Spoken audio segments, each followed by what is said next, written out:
We have 47 cases and 8 deaths as of 5 this afternoon. It's a weekend. These numbers might be low. People are staying home for a couple of days, see if they get any better.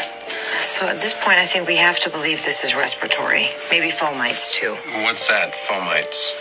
It refers to transmission from surfaces. The average person touches their face 2,000 or 3,000 times a day. 2,000 or 3,000 times a day? 3 to 5 times every waking minute.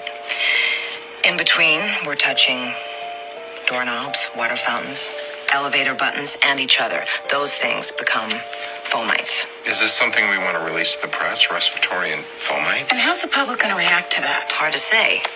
Plastic shark in a movie will keep people from getting in the ocean, but a warning on the side of a pack of cigarettes will... We're going to need to walk the governor through this before we start to freak everybody out.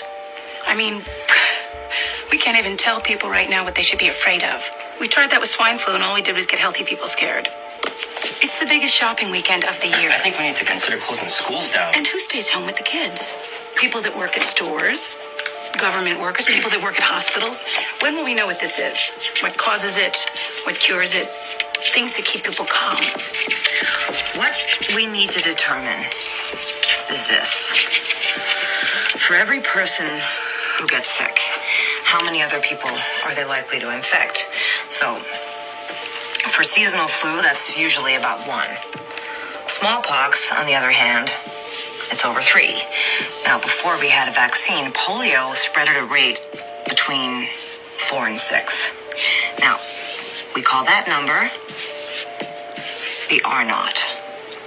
R stands for the reproductive rate of the virus. Any ideas what that might be for this? How fast it multiplies depends on a variety of factors.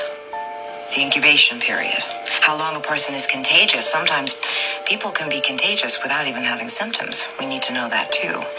And we need to know how big the population of people susceptible to the virus might be. So far, that appears to be everyone with hands, a mouth, and a nose. Once we know the R naught, we'll be able to get a handle on the scale of the epidemic. So it's an epidemic now.